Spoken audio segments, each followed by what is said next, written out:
is no alternative to open, fair, and rules based trade.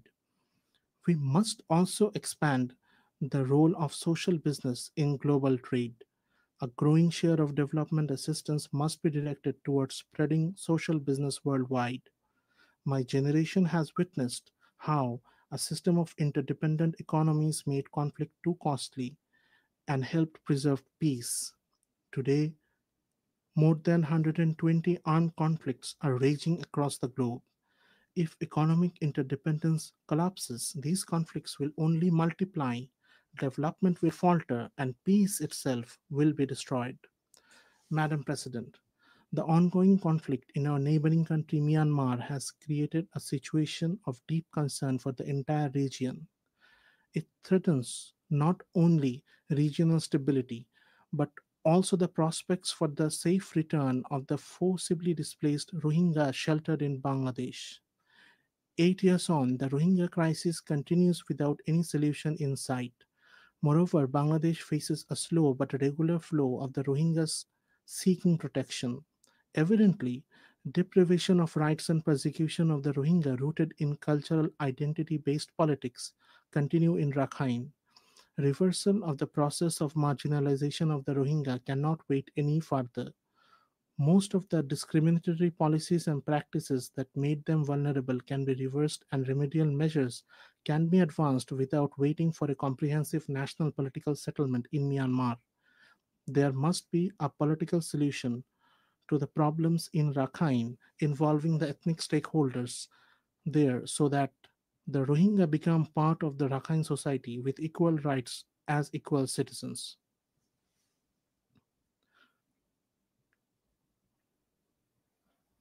Towards this end, a sustainable repatriation in safety and security must lead the process for restoration of their rights and their ultimate reintegration with dignity. Bangladesh has been drawn into this crisis as the second victim after the persecuted Rohingya. Yet, we must remember that the Rohingya crisis is not a bilateral issue with Myanmar. Bangladesh has been realizing its part of obligation as a responsible neighbor and a committed member of the international community. But our collective goal of maintaining a minimum standard of living in the camps face a situation of potential collapse given the funding crunch. The World Food Programme warns of a critical funding shortfall for its emergency response. Without urgent new funding, monthly ration may have to be halved to a paltry $6 per person, pushing the Rohingya deeper into hunger, accentuating their malnutrition, and forcing them to resort to desperate measures.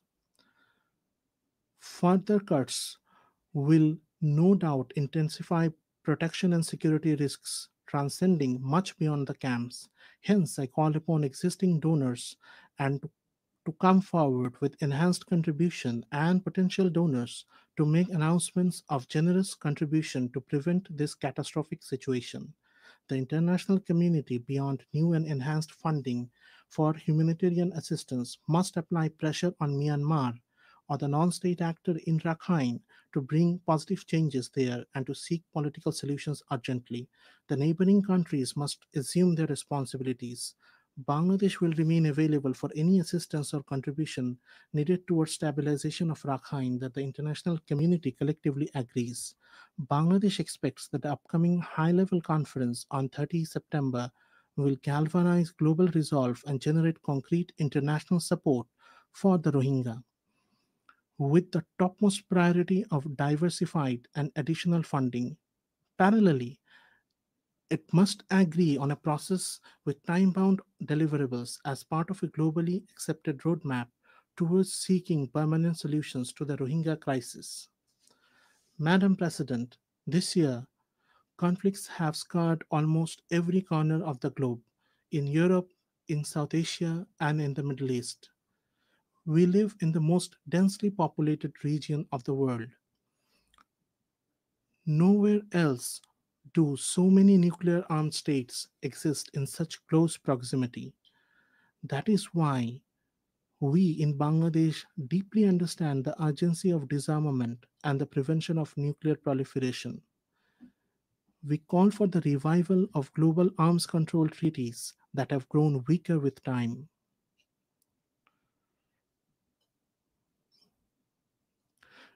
We renew our call for the establishment of nuclear weapon free zones, particularly in the Middle East and South Asia.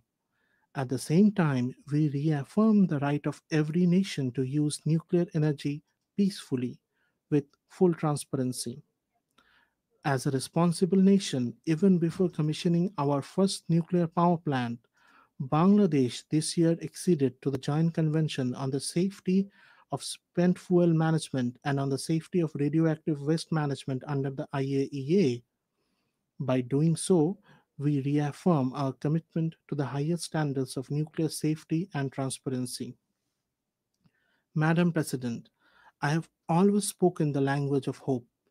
I have never believed in frightening people into action, but today I must depart from that habit, for the truth before us is frightening.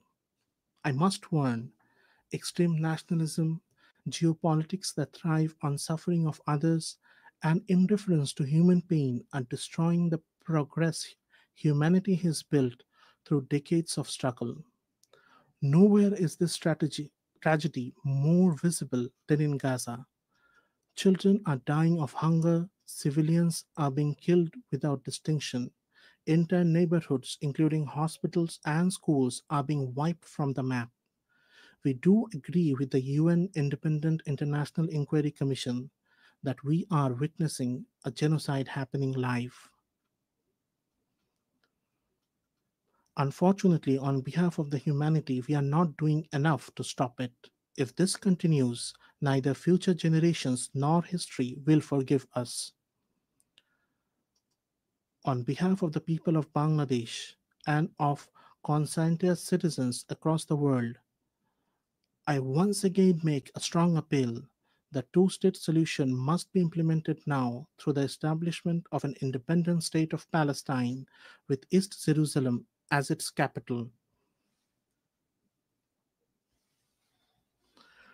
Only on the basis of the pre 1967 borders, with Israel and Palestine living side by side in peace, can justice be done. Madam President, in Bangladesh, we believe that we must build a culture of peace, one that rests on the values of tolerance, non-violence, dialogue, and cooperation at every level of society.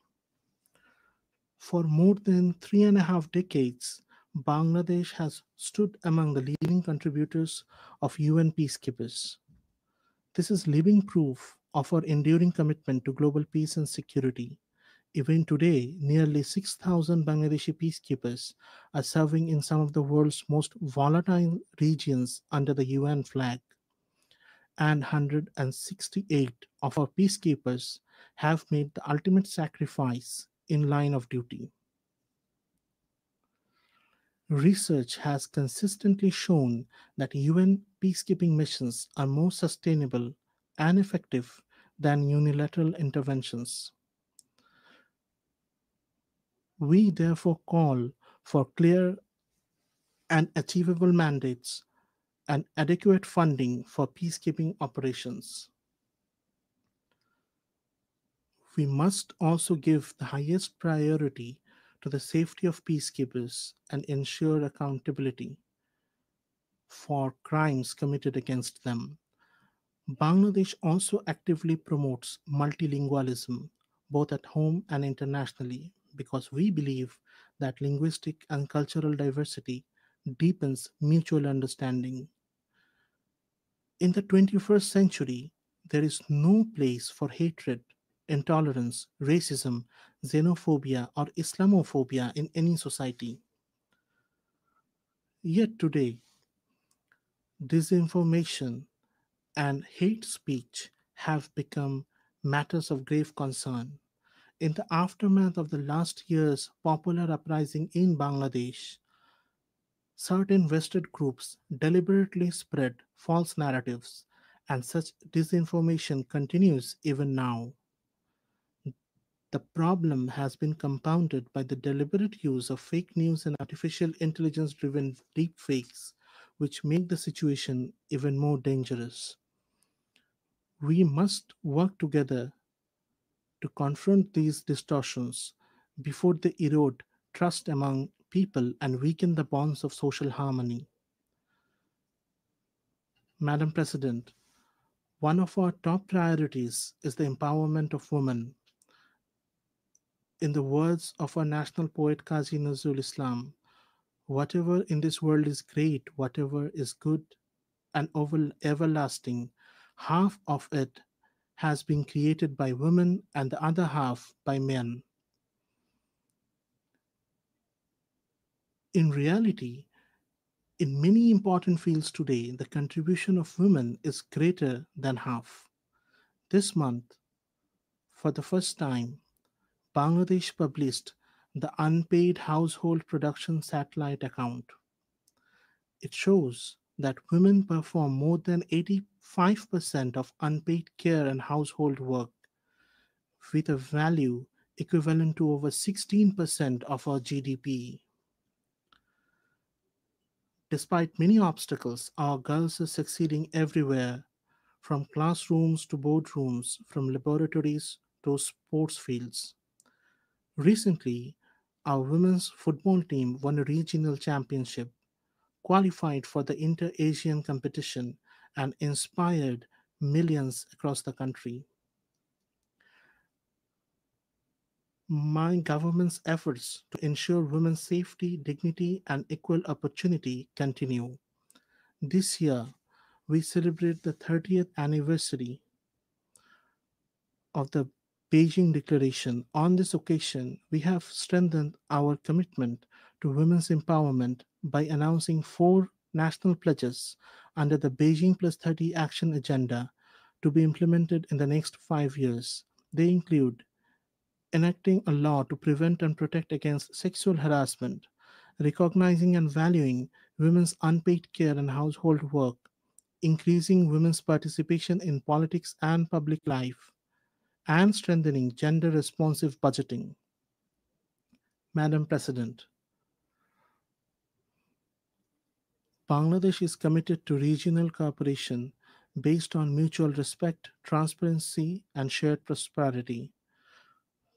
Through initiatives such as BIMSTEC, BBIN, Asian Highway, SASEC, we are advancing regional connectivity and trade. At the same time, we have expressed interest in joining effective regional forums like ASEAN, and we are working toward that goal. We also call for the revitalization of the South Asian Association for Regional Cooperation, SARC. Established 4 decades ago, SARC achieved notable progress in its early years and laid a strong foundation for regional cooperation. Despite political deadlock, its institutional structure remains intact. We believe SARC still holds the potential to deliver welfare to the hundreds of millions in our region, just as ASEAN has done in its own. For shared development, there is no alternative to regional cooperation among neighbors. And when it comes to the use of shared natural resources, fairness and compassion must guide us. Bangladesh is firmly committed to peaceful regional cooperation in this area. That is why, as the first country in South Asia, we have recently joined the UN Water Convention.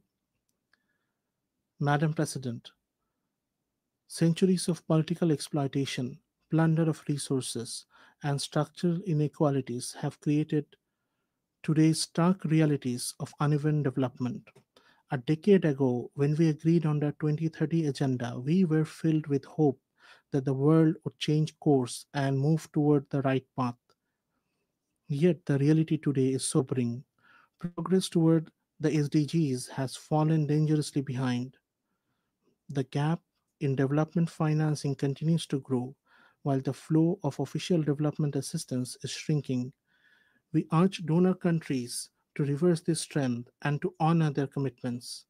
We are in the process of graduating from the category of least developed countries to that of developing countries. Enhanced cooperation from the international community, in particular the relevant entities of the UN, is essential to ensure a smooth and sustainable transition. In this regard, we commend the work of OHRLLS and other relevant UN entities. We call for further strengthening of this office to enable more effective support to the LDCs and other vulnerable countries. At the same time, alongside grants and loans, we call for a massive expansion of social business through both public and private initiatives. This new approach can bring benefit to both donor and recipient countries alike. It can inspire, it can encourage, and it can take human creativity to new heights. Madam President, we acknowledge the contribution of UN to Bangladesh's progress and development. We reaffirm our full confidence in its three pillars: peace and security, development, and human rights. At the beginning of my statement, I said that over the past 8 decades, the UN has shown time and again that multilateral diplomacy helps humanity live together in greater harmony. Yet, on its 80th anniversary, we must acknowledge that multilateral diplomacy is under strain. The tensions of unequal bilateral relations have once again proved that multilateralism remains our last and best resort. To keep the UN, the custodian of multilateralism, alive and vibrant, we call for full transparency and sincere dialogue among member states. The United Nations must continue to evolve and adapt if it is to meet today's challenges and fulfill our collective aspiration for multilateralism. In this spirit, we welcome the Secretary General's UN 80 initiative, but we must also insist reform must not weaken multilateralism or silence the voices of developing countries. Reform must have one goal only: to bring about real and positive change on the ground. Madam President, last year our people proved that injustice in this world is not eternal. They proved that change is not only possible, it is inevitable. We must remember that the challenges ahead cannot be met by any single country alone. And we must also remember that in today's world, where one nation falls into crisis, when crisis erupts in one corner of the globe, the security of the whole world is put at risk. We must move forward with the dream of building a world of three zeros. Our young generation will grow as the soldiers of that dream. Before them will stand three goals: zero carbon, zero wealth concentration, and zero unemployment. On this foundation, they will build their world. Let the dream of a 3-0 world be the dream of all nations united in this assembly. With this hope, I conclude my statement. I thank you all.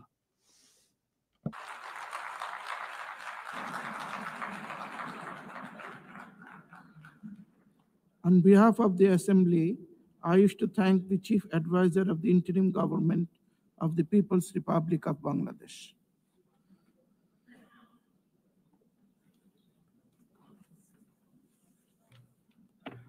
The Assembly will now hear an address by His Excellency Robert F. Blair, Prime Minister of Republic of Malta.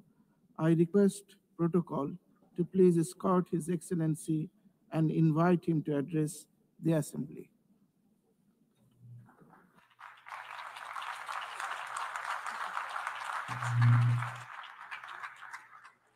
Mr. President, Excellencies, distinguished delegates, and dear friends, we are gathered here just a few weeks shy of the 80th anniversary of the foundation of this United Nations.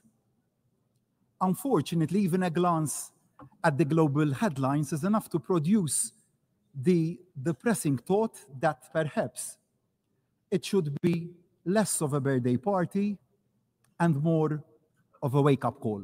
But firstly and firmly, I want to reject the idea that the need for the United Nations is any less imperative today than it was 8 decades ago. Then, as now, you could be forgiven for losing hope. In 1945, at the end of that global conflict, the world seemed to be in ruins. Thankfully, in 2025, our world isn't in ruins, but too much of it is in flames. 80 years ago, the leaders owed it to the millions who had lost their lives over 6 years of slaughter to never lose hope. So do we, as leaders of today, owe it to every citizen that we serve to similarly never lose hope, to never lose sight of the founding principles that brought the countries of the world together, to never allow that which divides us to obscure the much greater values that unite us, to never give in to pessimism or cynicism about what the future can hold. Now, don't misunderstand me. I am not blind to the magnitude of the challenges that our world faces. I know that fine words here in New York won't, by themselves, end conflict, hunger, or deaths by malnutrition. But I remain convinced that the resolution we show and the resolutions we pass here can make a real and tangible difference on the ground. We must never lose sight of the power of collective will and that of collective action. Because while the 8 decades of the United Nations have seen far too much conflict and suffering, they have also seen human progress on a scale even the most optimistic of the founding fathers, who dared to dream that working together could work to transform the lives of ordinary people, would never have imagined themselves. Let me cite just one example. In 1945, global life expectancy, war aside, was in the mid-40s. Children born this year, in 2025, can expect to live in their mid-70s. Now, that didn't happen by luck or by accident. It happened by will and resolve. It happened by effort. And it happened also because of the positive work being conducted by the agencies of this United Nations. And it is not just in terms of life chances that the United Nations has had a positive, transformative impact. The values inscribed in the founding charter had a profound effect on the journey to self-determination of so many nations, like my own, Malta. In 1945, Malta was still a colony, a British military and naval base. In 2025, Malta is a proud republic since 1974 and independent since 1964, playing its part at the pivotal crossroads of two continents. So, the country I am honored to lead will never turn its back on the possibilities that the principles of our United Nations offer to deliver solutions to even the gravest of challenges. Perhaps the gravest of those challenges that the world faces is division. Barriers are being built when they should be coming down and dismantled. And those barriers really are already proving obstacles to the exchange of trade, innovation, ideas, of hope that our world needs. And thinking about this throwing up of barriers, I thought of some words of the late US President, Ronald Reagan. In his 1985 State of the Union address, he had said, "There are no constraints on the human mind, no walls around the human spirit, no barriers to our progress except those we ourselves erect." And who can forget the 4 simple words which changed the course of history that President Reagan himself delivered 2 years later when he stood in front of the Berlin Wall and dared to say directly to the Soviet leader, Mr. Gorbachev, "Tear down this wall." So I say to each and every one of my fellow leaders. Let us tear down the walls together. Let us dare to say the seemingly unsayable. Let us dare to achieve the seemingly unachievable. Let us dare to make the changes needed, no matter how seemingly overwhelming the odds. We must not be afraid also to make those changes closest to home in the very way this United Nations works. The biggest threat to the future of our United Nations doesn't come from those who want to tear it down, but it comes from those who say that in the face of that pressure, we should barricade ourselves in and reject the idea of change and reforms. It comes also from those who say that to admit imperfections and weaknesses in the way that we work is to give comfort to those who decry and belittle the very idea of the United Nations. That couldn't be more wrong. What empowers the opponents is any hint of an organization with its head buried in sand. A bunker, a fortress mentality would be fatal. The status quo simply isn't an option. We need to deliver a United Nations that is smarter and, of course, fairer.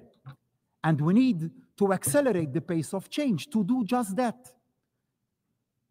The change has also to begin at the top. I want to take this occasion to pay tribute to the Secretary General and his unwavering commitment and dedication to the cause of peace. Thank you, Antonio. But no one can say that the big power horse trading that has marked every single election of a Secretary General has been an edifying sight. We often reach the right outcome, and that is good and positive, but we certainly go the wrong way about it. We need to do better. The process to find a worthy successor to Secretary General Guterres must be a step change in the way that we work. The selection process must be transparent, inclusive, and based on merit, not political bargaining. The decision must be taken out of the corridors of this building and become a truly global conversation involving all member states, as well as civil society. As for the Security Council, its makeup reflects the world as it was in 1945 and not as it is in 2025. Malta begs the clamor for expansion and fairer regional representation.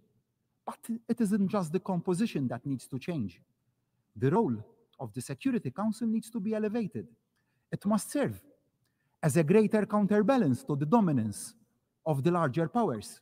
It must also be a genuine platform for all the nations of the world to have our voices heard.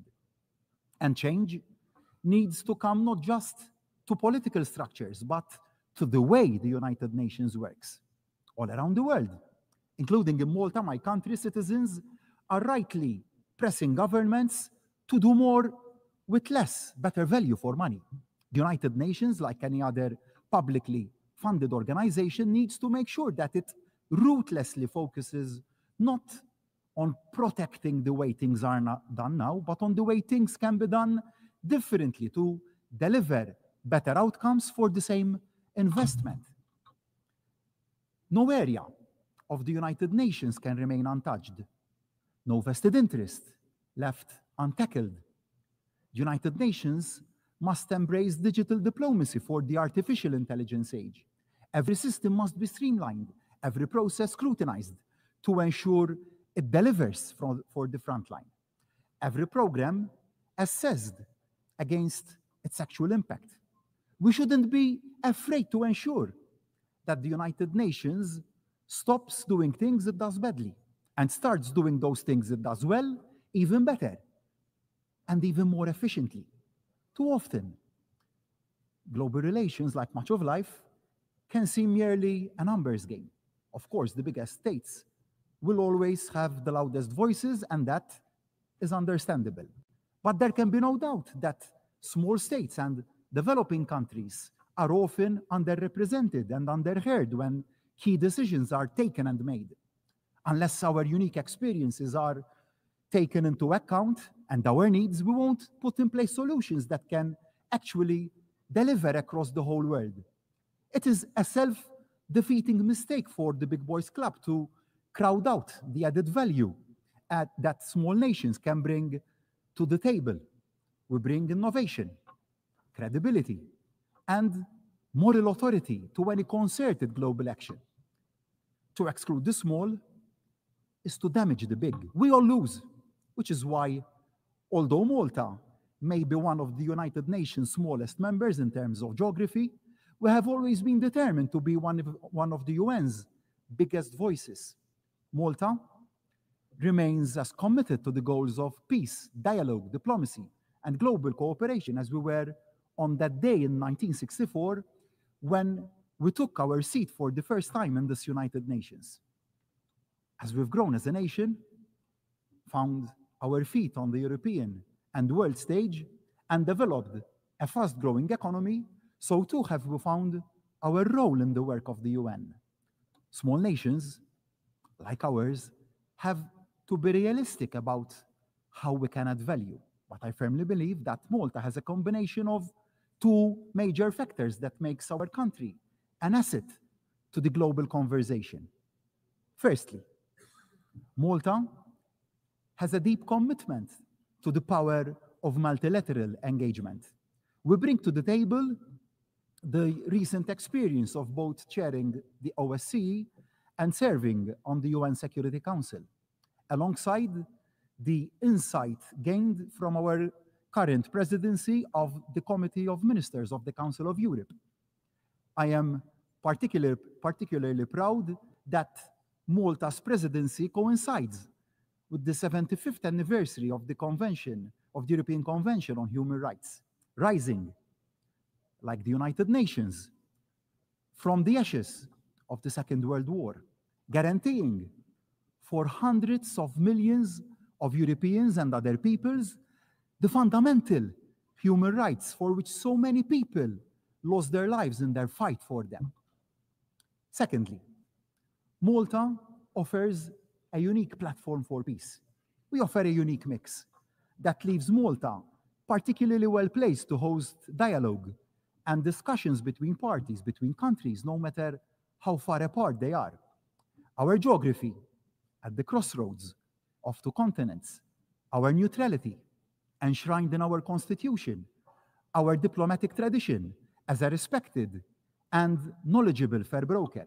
Together, they make Malta the ideal location to come together to try and find solutions to even the most intractable of disputes.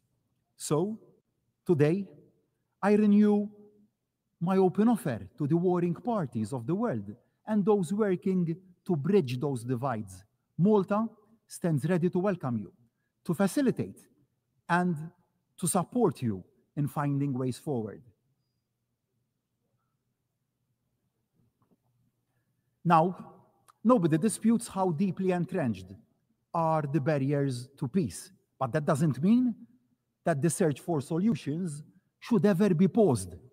Thinking back and going back to President Reagan when he dared to call for the walls, physical and political, that were dividing Europe to be torn down, many had dismissed it as an impossible dream, unrealistic, never going to happen. But it did.